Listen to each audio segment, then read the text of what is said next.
Ay na, tita ko ni nakakalungkot na sobra dito. Kasi feeling ko, parang nabubulag na naman si Daddy sa Betsy na yan. Siya ang kinakampihan niya. And he's not listening to me at all. Just hang in there, Gina. Kailangan mo lang maging vigilant para pag may ginawang mali ang mag-ina, ma-expose mo agad kay dad mo. Yeah, but Tito Connie, I wish you were here. Para may kakampi ako. At para may nagpapalakas ng loob ko. You are a very strong woman. Alam kong kakayanin mo yan at ma-overcome.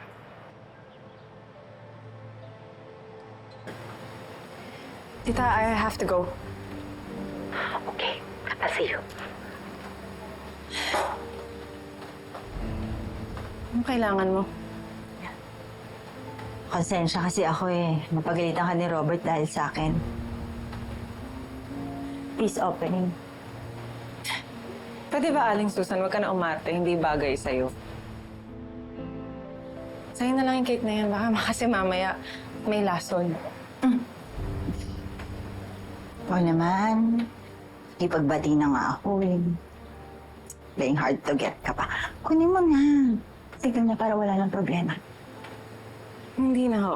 Wag niyo na ho akong pilitin.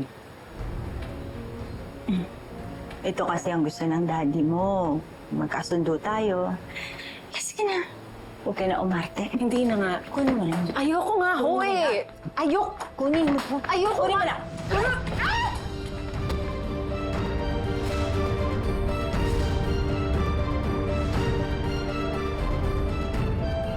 Oh my God.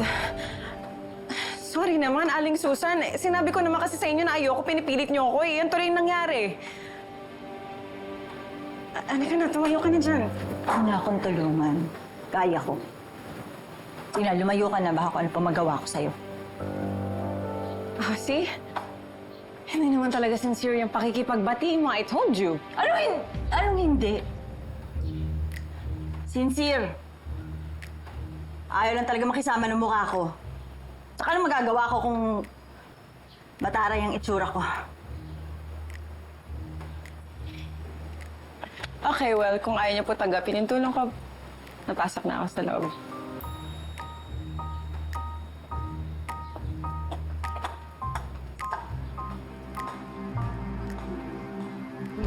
Ka talaga, buisit ka!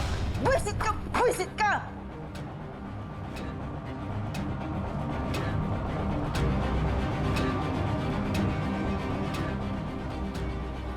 Kala mo tapos na tayo Manda ka sa akin.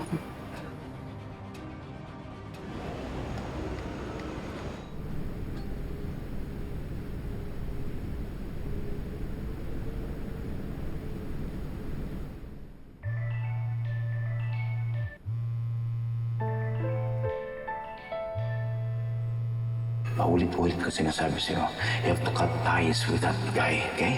Huwag ka na makikipagkita sa kanya. Tinigtas niya ang buhay namin ni Mindy. And I'm very grateful for it. Pero hindi ibig sabihin na makikipagmabutihan ka na naman sa kanya at makikipagkita ka sa kanya behind my back.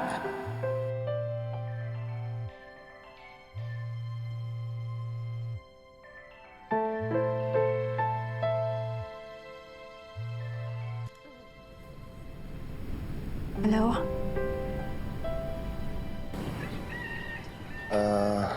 Gina, pasensya ka na. Pasensya na sa istorbo. Miss na miss ko na kasi kayo ni Mindy. Kaya lang, sobrang higpit ng daddy mo. Hindi ko alam kung paano kayo malalapitan. Gerald, gusto sana kita pagbigyan, pero ayoko maging dahilan to para magtampuhan kami ni Daddy. Sorry, Gina, kung naiipit ka.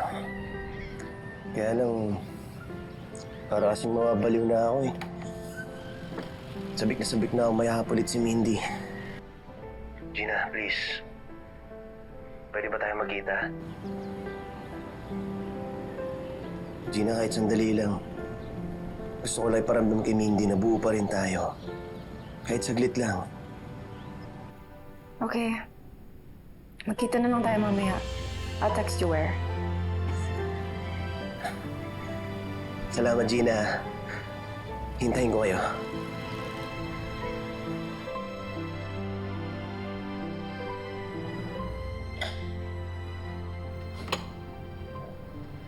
Mrs. Medina, pinapasok na ako ng sekretary mo. Attorney, I wasn't expecting you. Please, take a seat. Sorry, medyo magulo lang.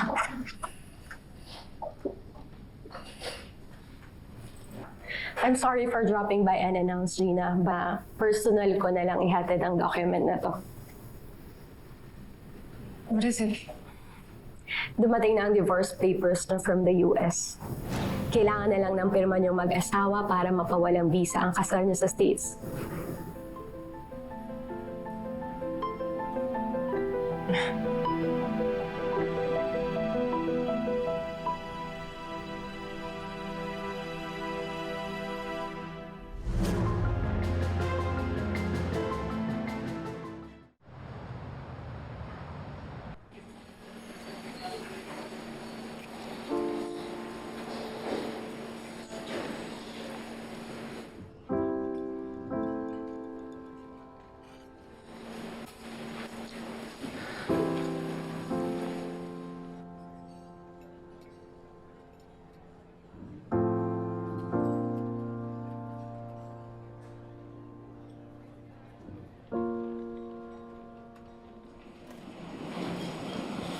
Gina. Kumusta?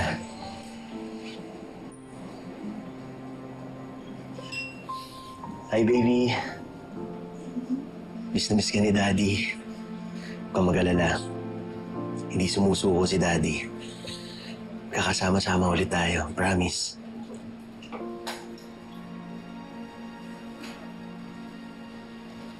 Kanina ka pa walang tibo, ah.